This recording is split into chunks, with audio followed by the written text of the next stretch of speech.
Começa agora mais um podcast da PIB Rio de Deus.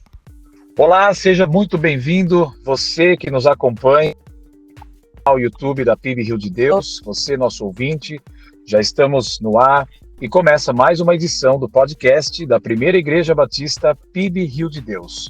Nós estaremos juntos aqui pelos próximos minutos e mais uma vez com o nosso pastor Renan Pierini e nosso querido irmão Cleiton Dias.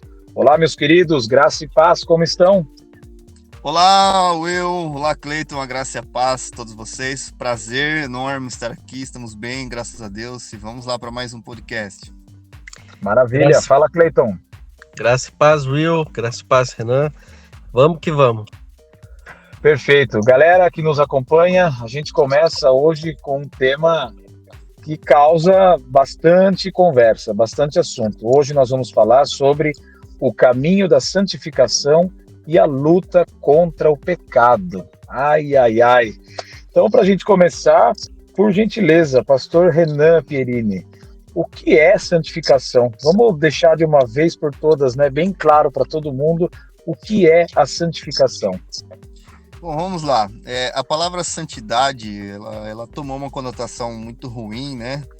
De pessoa chata, sem alegria, fria, que só vive para reprovar as coisas e parece que não tem prazer nenhum. Quanto não é nada disso, né? A santidade ou o caminho da santificação na vida daquele que serve a Deus é o contrário disso, é um caminho de alegria, é um caminho de vida, onde ele desfruta do seu Senhor, da santidade do seu Senhor, da santidade de Deus, e ele pode também desfrutar das coisas deste mundo, com o olhar de que Cristo o resgatou, e ele não tem parte mais no pecado, né? O pecado não lhe causa prazer. Deus é a fonte do seu prazer, da sua alegria, por isso que o homem moderno ele não conhece a santidade, né? Porque a santidade ensinada na Bíblia, na realidade, é uma qualidade positiva, poderosa e com frequência mais apaixonada do que alguém jamais viu, né? Porque ele está sendo separado para Deus, a alegria de Deus vive nele e ele também pode viver de maneira alegre. Tá certo. Então, de uma forma resumida, a gente pode entender que santificação, Cleiton, é uma maneira de Deus separar-nos conforme a semelhança que começa a ter em nós de Cristo? Com certeza, né? Toda a palavra de Deus aponta nesse sentido, né? De que o grande propósito e o grande plano de Deus é que nós nos conformássemos à imagem do Senhor Jesus Cristo.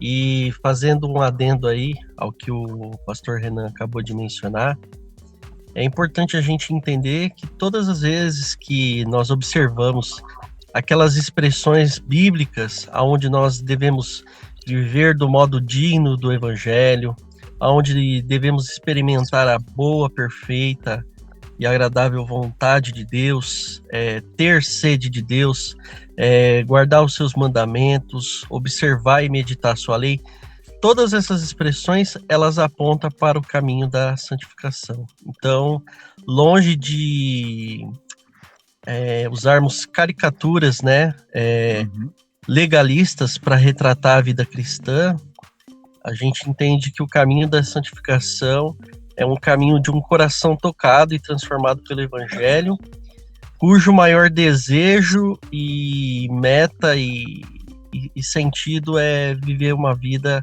agradável a Deus. É uma coisa assim, pessoal, que alguém já falou um tempo atrás, que santidade, sendo separação, ela não é alienação, né? É você viver ali com Deus, você não está alienado ao que acontece ao seu redor, ao que acontece no mundo, só que você consegue enxergar o mundo de uma forma diferente, né? Por quê? Porque a natureza da santidade, ela parte de Deus. Deus é um ser puro, Deus é um ser belo, Deus é um ser separado de todo mal, né? E é isso que ele faz no homem. Porém, também Deus é um ser que criou o homem para viver em comunhão com ele. A própria Trindade é uma trindade de comunhão, de amor, se relacionam entre si em profundo amor. E santidade é felicidade. Olha, eu acho essa expressão assim fantástica, porque ela tira de nós esse peso de alienação, né? Ela nos dá alegria, porque Deus é um ser alegre. Exato. Certo. Agora, eu também entendo que não tem como a gente falar de santificação, que acredito que é o caminho, né, que nos ajuda na luta contra o pecado, mas não tem como falar de santificação sem antes falar sobre o novo nascimento, sobre regeneração, que vem da parte de Deus, né, um chamado de Deus, até para a gente entender como que a gente vai ser eficaz na luta contra o pecado, através da santificação, e essa santificação não é só por conta própria nossa, né? Eu entendo que é um trabalho de mútua cooperação, né? Tem o esforço humano para lutar contra isso e buscar a santificação, mas também uma obra divina que começa lá atrás, na regeneração, no novo nascimento, não é isso? Exato. William, assim, para a gente fazer uma colocação de melhor entendimento, mais didático, assim, a gente pode entender a santificação em dois aspectos, né? Que é o aspecto da pessoa estar em Cristo, então ela é posicional. Ok. As pessoas falam assim, né? Até o Cleito pode dar um comentário em relação a isso. Ninguém é santo. Se a pessoa está em Cristo, ele é um santo, né? Não é um santo a qual lhe é dirigida alguma oração, porque ninguém pode interceder a não ser Cristo, né? Ok. Mas a pessoa que está em Cristo, ela é santa, ela é separada, ela está em Cristo, ela está naquele que é puro, que é justo e tudo mais, né? Então esse é o aspecto posicional. E depois ela tem o quê? O aspecto progressivo, que é onde dia após dia, isso é diário, né? Não é uma coisa que acontece uma vez por semana, uma vez por mês, é diário. Dia após dia, progressivamente, ele vai agindo, trabalhando, lutando em santificação, que é uma santificação progressiva, né? Nunca chegaremos à perfeição, no sentido de não pecar nunca mais, mas caminhamos para isso, para no consumação de todas as coisas. Legal, então para quem acompanha a gente, vamos lá. Ser santo não significa que você está num pedestal e que vão colocar orações para você, beleza? Exato, nem alienado também, né? Nem alienado, maravilha. Então a santificação nós podemos entender que é um caminho, é um caminhar, e isso vai acontecendo ao longo do tempo, né? Correto, é um caminho a ser percorrido. Podemos dizer que ela é progressiva e contínua, a santificação. Exato. Agora, isso acontece através do quê? É obra do próprio, nós próprios, né, nós seres humanos, ou também como se dá a santificação? É obra do Espírito, porque quando Cristo ele justifica o pecador, né?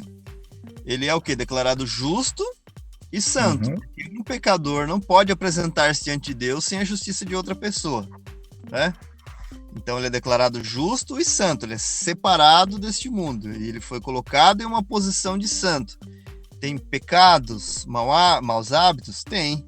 Mas aí, progressivamente, no caminho da santidade, Deus vai trabalhando no seu coração. Isso não vai acontecer em uma semana, mas se ele for cristão 20, 30 anos e vier a falecer, esses 20, 30 anos, esse caminho vai estar o lapidando, por assim dizer, né?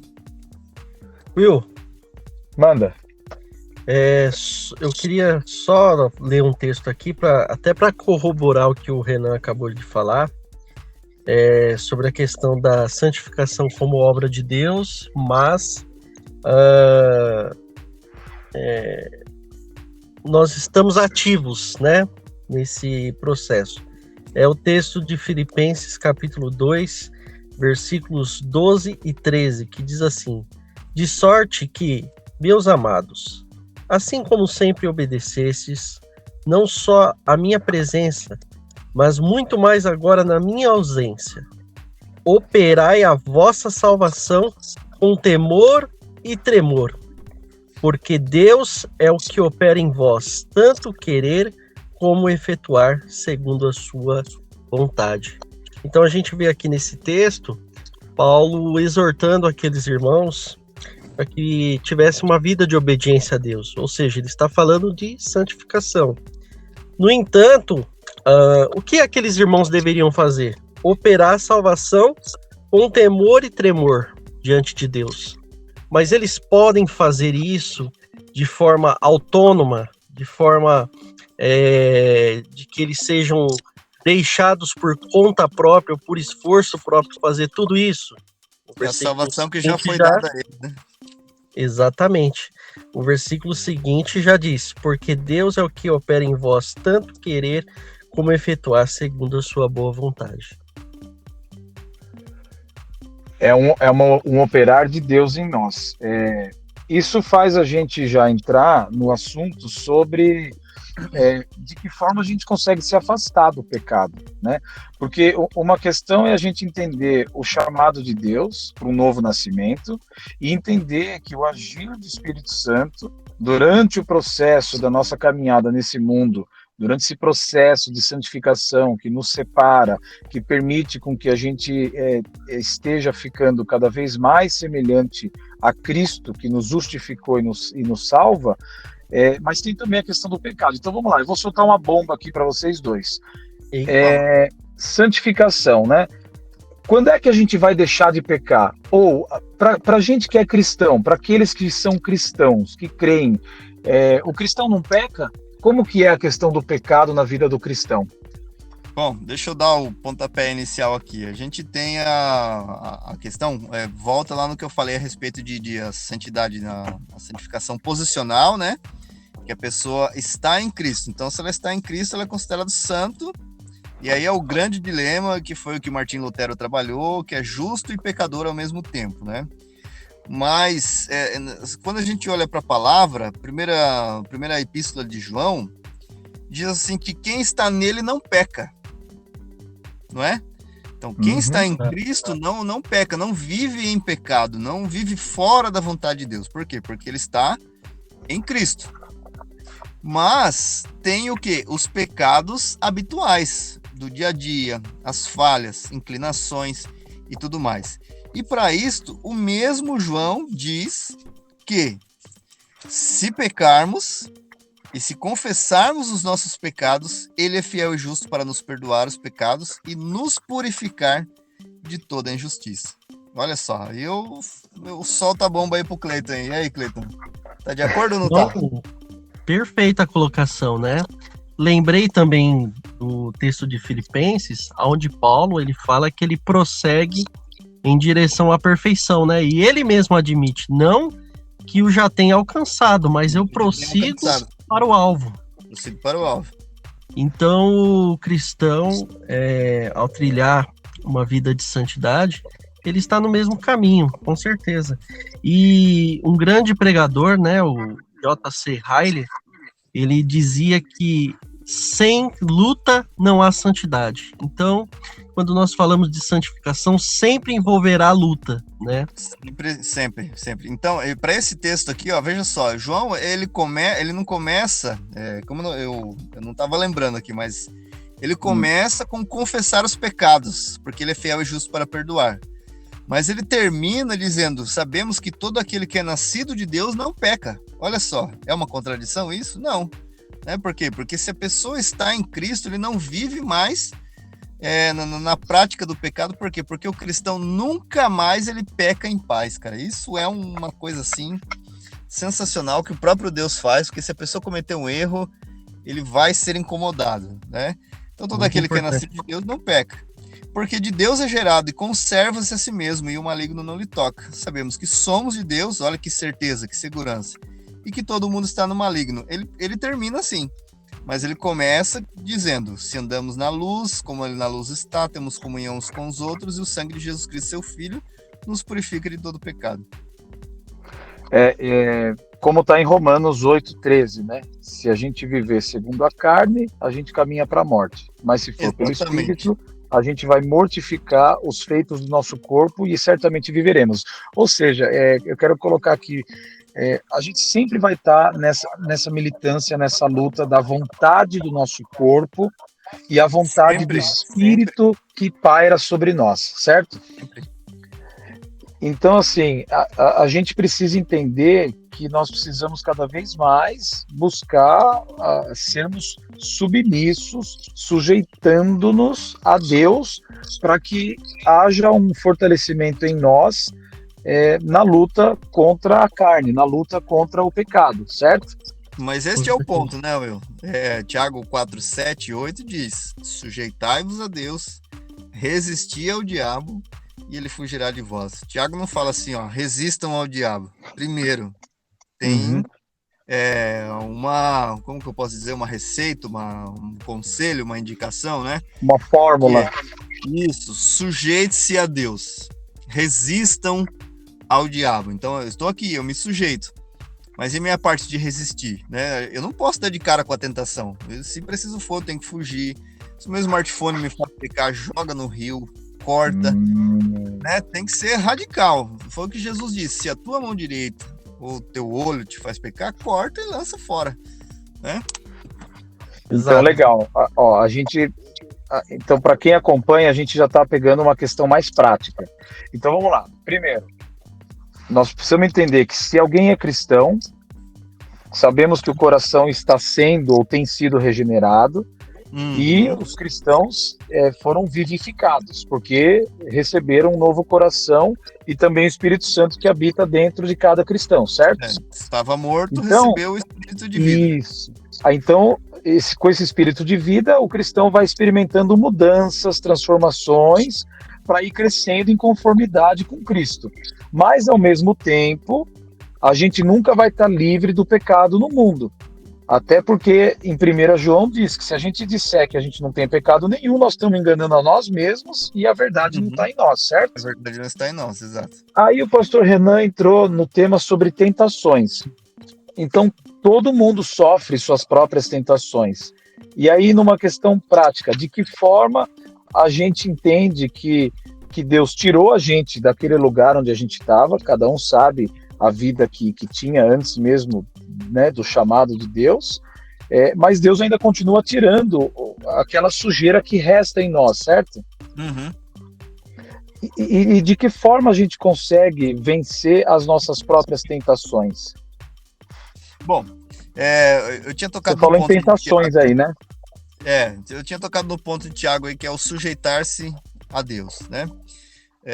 A gente tem hoje em dia, assim, um cristianismo que, de certo modo, ele está bem afastado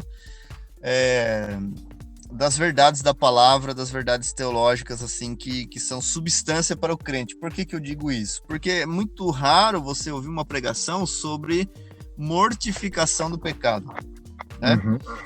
Eu conheço um homem, assim, eu conheço através de leitura, né? Não pessoalmente, que no começo ele vivia muito atormentado por causa dos seus pecados habituais, igual você falou aí, né? Cada um sabe qual é a tentação, então cada um é atingido de uma forma.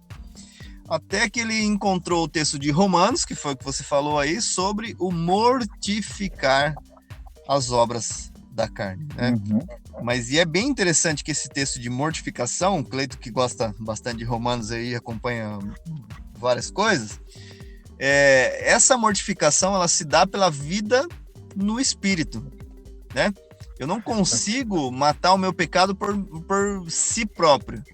Eu preciso da graça, eu preciso também fazer um pouco de esforço, que é o sujeitar-se, né? Porque a minha carne odeia aquilo que é de Deus, aquilo que é espiritual, mas quando eu me sujeito, me rendo a Cristo, eu vejo a minha incapacidade, eu posso ser ajudado e pedir socorro. Para eu não delongar. E aí, Cleiton, dá uma ajuda aí para nós. Então, tem um ponto importante também e delicado da questão da tentação. E vou até pedir ajuda de vocês aqui para ajudar no raciocínio. Porque muitas vezes é muito comum as pessoas falarem sobre vitória, né, sobre a tentação ou vencer a tentação. E na verdade, quando a gente olha para as escrituras, né, se tratando assim daquilo que devemos, né, e somos responsáveis em fazer, as escrituras elas usam várias linguagens, né? Uma delas é resistir, outras é fugir, outras é vigiar. E por que eu estou levantando esse ponto? Porque por trás da expressão vencer a tentação, muitas vezes a gente pode cair no perigo do legalismo, né? Que é você lutar contra o pecado, mas em grande parte dependendo do seu esforço, do seu esmero, e deixando de lado essa obra do Espírito Santo, né? Essa obra de Deus como fator importante e principal. Por isso que o Renan ele fez questão de enfatizar que Tiago ele não parte de uma exortação direta. Resistam à tentação. Ele começa dizendo, sujeitai-vos a Deus, porque eu me sujeito a quem é maior que eu. Eu me humilho diante daquele que tem um poder acima do meu, se é que a gente pode dizer assim, né? Certo. Mas assim, no bom sentido, é uma atitude de quebrantamento, de dependência, e de realmente reconhecer que a nossa suficiência, ela está em Deus. E nos outros textos, a gente vai observar, principalmente se tratando também da mortificação, que o próprio apóstolo Paulo em Romanos, ele diz, se pelo Espírito mortificardes, né, as obras da carne, as coisas da carne. Então, a gente nunca é deixado sozinho, a gente nunca vence sozinho ou por próprio esforço, né, porque existe um perigo grande de confundirmos santificação com força de vontade, né? Então faltou para aquele irmão força de vontade, faltou para o ciclano força de vontade. E não é apenas isso. Isso não é do homem, não vem de nós. Exato. Né? Por isso que é importante a gente enfatizar esse sujeitar a Deus e a obra do Espírito, né? Para que realmente a gente possa viver uma vida agradável a Deus. Nossa, eu acho. O que me chama a atenção? Perdão aí, William. Pode ir, Renan, imagina. A questão é a de Tiago, ele gasta alguns momentos aqui justamente para explicar a natureza da tentação, né? Ela vem pelos olhos. A tentação não é para humilhar ninguém, assim, no sentido de envergonhar, mas assim, humilhar no sentido de levá-lo ele a um quebrantamento diante de Deus. Fala da concupiscência, mas também ele fala de boas dádivas, de dons, de sabedoria, de graça, né? E quando ele fala em Tiago 4:6 e 7, né? Sujeitai-vos, pois, a Deus, resistir ao diabo, ele diz, chegai-vos a Deus, e ele se chegará a vós. Limpai as mãos, pecadores, e vós de duplo ânimo purificai o coração. O que é esse duplo ânimo? Uma hora eu corro para o pecado, outra hora eu corro para Deus. Né? Sim. E contando uma experiência assim, no tempo passado, o que acontece? Eu ouvi as pessoas falando, fulano é invejoso. Eu falava assim, poxa vida, às vezes eu percebo que isso assalta o meu coração, de verdade mesmo, sabe? Mas não se entendia que isso era uma tentação que todos nós podemos incorrer nela, né? Isso que é o grande problema, né? Então a gente não pode apontar para os outros uma coisa que também o nosso coração muitas vezes grita, fala e revestido de outras coisas, né? E quando o Cleiton estava falando sobre Tiago 4 de sujeitai-vos, tem a questão também da transformação pela renovação da nossa mente, que Romanos diz lá no capítulo 12, e o texto ele faz até a parte final. Enquanto Tiago começa, né, sujeitai-vos, né, sejam submissos a Deus para que sejam fortalecidos, e aí sim conseguis resistir ao diabo, em Romanos 12 diz para que a gente não se conforme com esse século, mas que a gente se transforme pela renovação da nossa mente para a gente experimentar a boa, agradável e perfeita vontade de Deus. Então, de novo, a gente tem aqui o contraponto. Não é pela força do próprio homem que a gente consegue resistir à tentação, primeiramente é com relação a Deus. Aí eu quero trazer também a questão de Gálatas, porque em Gálatas 5, fala também que a carne milita contra o espírito e o espírito contra a carne. Isso justifica, isso mostra para todos nós que assim, a nossa luta ela vai ser eterna, constante, enquanto a gente estiver nesse mundo entre espírito e carne. E se a gente fizer a vontade da carne, que é o pecado, a gente vai ter o fruto de tudo isso, que é o que está lá em Gálatas 5, né, 20. Idolatria, feitiçaria, prostituição, imoralidade sexual, inimizades, discórdias, parará, tudo que está ali. Mas se a gente permitir, né, como se a gente pudesse resistir, à graça e ao agir do Espírito Santo de Deus, né? É irresistível. Mas nós temos que estar inclinados para a vontade do Espírito para que haja o fruto dele em nós, que é justamente tudo aquilo que é contra o pecado, que é fruto do Espírito que a gente conhece, ele amor, alegria, paz, longanimidade. Então, assim, o que eu vejo essa questão de resistir à tentação, e falo para os irmãos aqui do podcast, todos que estão nos ouvindo, que é difícil, parece que quanto mais a gente busca fugir à tentação, parece que chega uma hora que a gente consegue cair mais fundo nelas. E até comento isso por conta de um trabalho que eu já fiz como voluntário para dependentes químicos, sobre recaída no uso de drogas, por exemplo. A recaída, ela é pior, 100 vezes pior do que aquele que foi usar um entorpecente, né, uma droga pela primeira vez. Mas por quê? Porque a gente não pode só fugir, a gente precisa praticar da paciência, da humildade, porque a própria Bíblia diz que quando a gente sabe que nós estamos fracos, é que Deus nos faz mais fortes naquilo que a gente está militando contra, né? Então, a inconstância da nossa mente, muitas vezes até a pouca confiança em Deus, a falta de fé, faz com que a gente seja como um navio que é lançado para o mar e vai de um lado para o outro com as ondas até ser arrebentado contra um rochedo. A gente precisa entender, Will, que isso aí é uma luta. E quando a gente fala luta, no sentido literal da palavra, é uma luta mesmo. É como você pegar você mesmo, um gigante que está dentro de você, e tentar dobrá-lo, derrubá-lo, esmagá-lo até o chão. Foi Martim Lutero que disse aí, eu pensei que havia afogado o Adão nas águas do batismo, mas o miserável sabe nadar. Lutero é legal porque ele tem bastante sacada de humor, assim, a gente consegue acreditar o que ele está falando, mas é uma luta mesmo, é uma guerra. Né? Por isso que quando a pessoa cai, igual você comentou aí, o tombo é maior, é um negócio assim que a pessoa fica, poxa, mas fui vencido por aquilo, porque para a gente ver como a malignidade do nosso pecado, ela é extrema, ela é vil, ela é cruel. Por isso que a gente tem que bater na tecla que aqueles que estão em Cristo, eles têm o socorro necessário e eles precisam lembrar de quem eles são, resgatados, e que o pecado é uma mentira. A mentira vem com proposta de felicidade, né? E na verdade não faz feliz, porque aquilo não vai satisfazer a pessoa. E tem um outro ponto importante aí, que você falou, Renan, que a tentação, ela tem os seus gatilhos, né?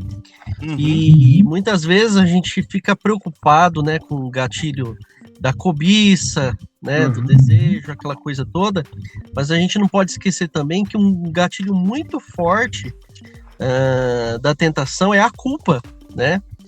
Porque a gente percebe, principalmente esse exemplo aí que o Romano acabou de trazer, da pessoa que tem uma luta, né, com o álcool e tudo mais, e a gente que tem as nossas lutas pessoais, se a gente não tem essa segurança da nossa posição em Cristo, a gente acaba fornecendo esse gatilho à tentação de ficar debaixo de uma grande culpa, e essa grande culpa pode aprofundar ainda mais a nossa situação, né, o nosso desespero.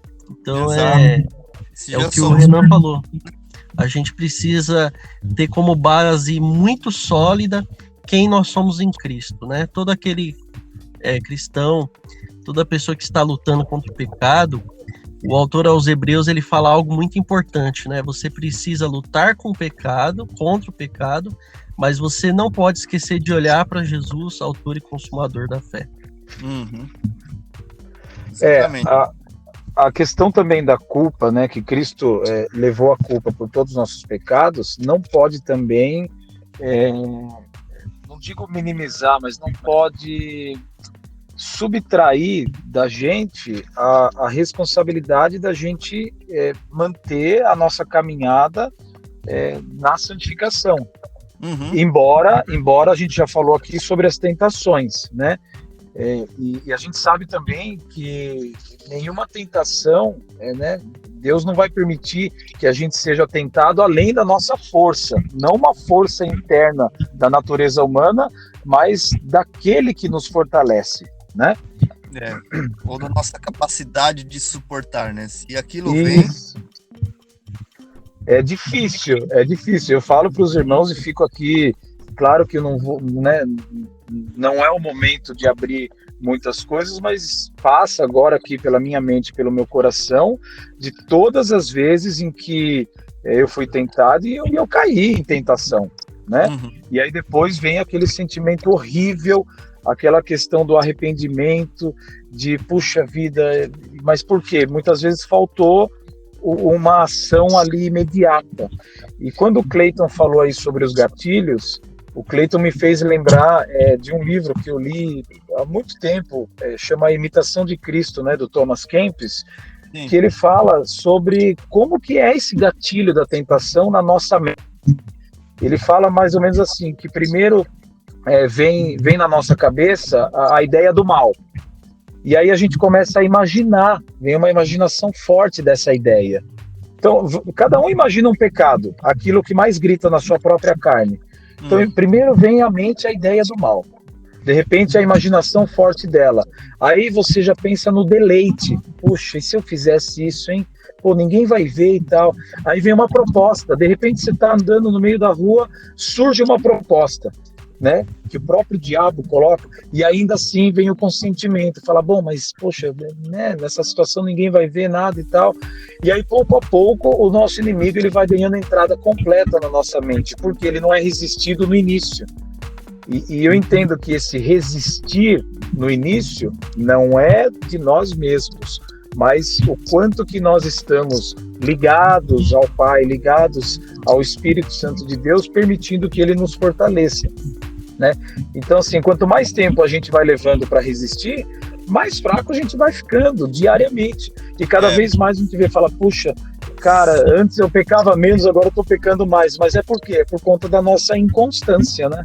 Se você for levado a bater de frente, você com certeza irá cair, né? Então, é preciso ter uma ação não com as nossas armas, mas com as armas que Deus nos dá. E é interessante, William Clayton, que assim, um detalhe que me chama muita atenção na carta de Paulo aos Efésios é Efésios capítulo 6, verso 10. Porque Paulo ele faz assim várias recomendações teológicas, você tem uma profundidade assim muito rica, mas diante de tudo que ele escreve, ele fala para aquela igreja assim: no demais, irmãos meus, fortalecei-vos no Senhor e na força do seu poder. Do seu poder. Fantástico.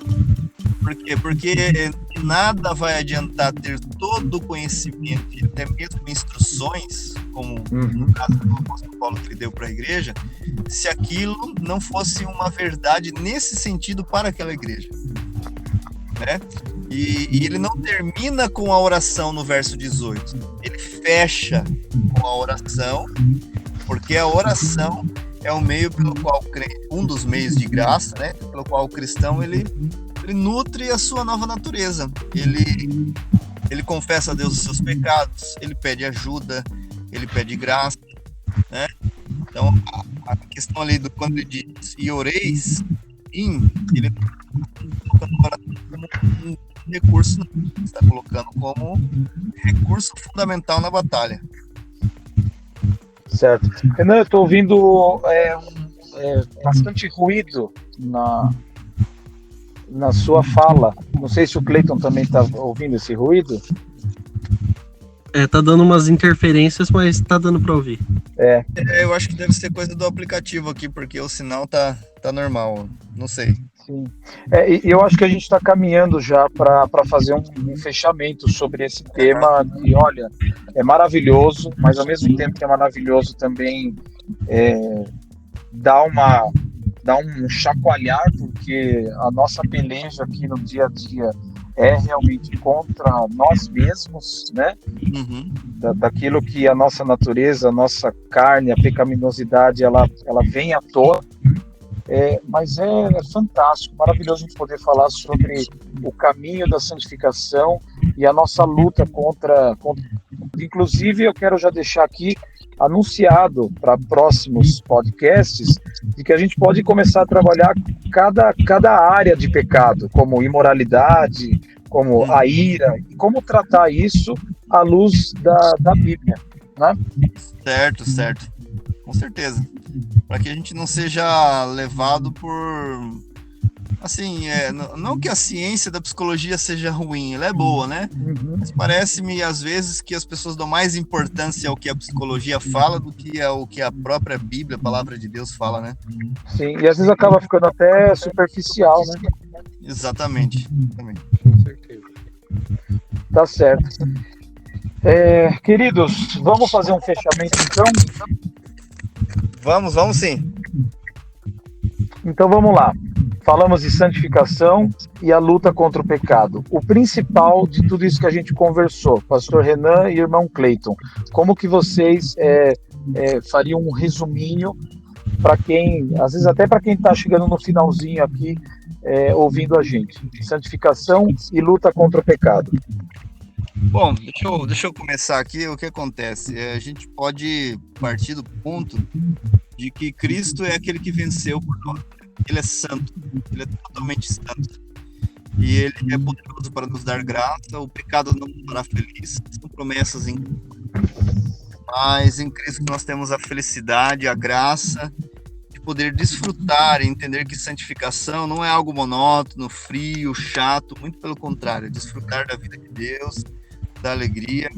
Que o pecado nos golpeia hoje, saber primeiro que golpeou o nosso Salvador e ele venceu, né?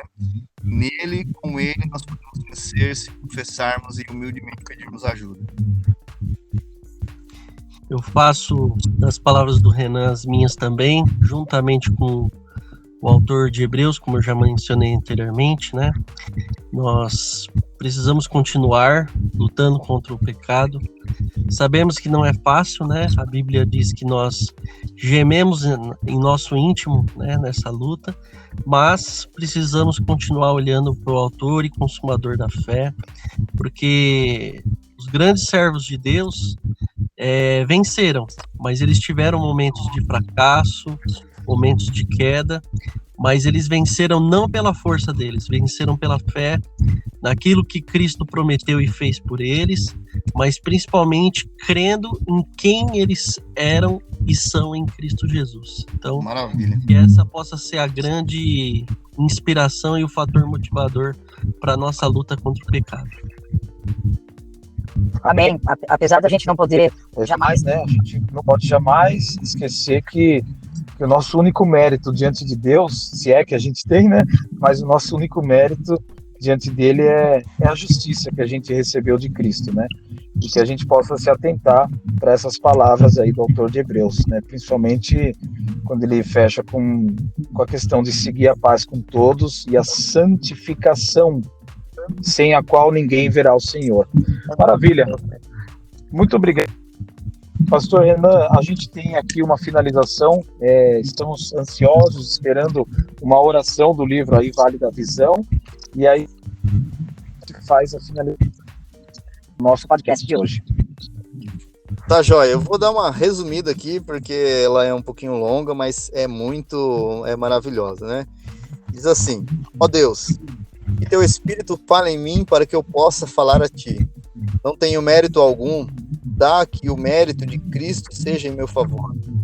Não indigno, mas oro para a eterna misericórdia. Sou pleno de desejo, pecado, tu és pleno de graça. Confesso meu pecado, meu frequente e deliberado pecar. Todas as forças do meu corpo e alma estão contaminadas. Há uma profunda fonte de poluição dentro do meu ser. Há recâmaras de imagens imundas dentro em mim. Saí de um quarto asqueroso para outro, andei na terra de ninguém das imaginações perigosas, penetrei no obscuro da minha natureza caída. Senhor, tiveste misericórdia de mim? Deste um duro golpe em meu orgulho, no falso Deus do ego, e caí em pedaços perante ti. Mas me deste outro mestre e Senhor, teu Filho, Jesus, e agora meu coração está voltado para a santidade. Minha vida corre como uma flecha de um arco em direção à completa obediência a ti. Ajuda-me em todas as minhas ações, a mortificar o pecado e humilhar o orgulho. Livra-me do amor ao mundo e da soberba da vida, tudo aquilo que é natural ao homem caído, e permite que a natureza de Cristo seja vista em meu viver diário. Rapaz, Misericórdia. Meu Vai Deus. final para alma. Louvado seja o nome do nosso Senhor Jesus Cristo. Que oração maravilhosa. Olha, recomendo, viu? Quem puder adquirir esse livro, a própria proposta dele não é para ensinar você a orar, né? Mas é para você ver como os nossos irmãos eles trilhavam o caminho da oração. Fala pra gente o nome do livro, editora, Renan. O Vale da Visão, uma coletânea de orações puritanas, da editora Monergismo. Muito bonito, por sinal, capa dura, bem detalhada, show de bola. Legal, o Vale da Visão. A gente consegue encontrar aí nas principais plataformas de compra online, né? E-commerce, chega rapidinho. E que a gente possa fazer dessa oração um caminhar diariamente para que haja realmente a santificação através do Espírito Santo de Deus, através também das nossas ações, nessa luta que nós temos até o fim dos nossos dias contra o pecado. Meus queridos irmãos, querido pastor Renan, muito obrigado por mais um podcast. Que Deus abençoe vocês. Um grande abraço e a gente se vê no próximo, se Deus quiser. Eu que agradeço, Deus abençoe, grande prazer estar com vocês. Deus abençoe vocês também, e os nossos ouvintes, e que a paz do Senhor seja com o vosso espírito. Amém. Amém.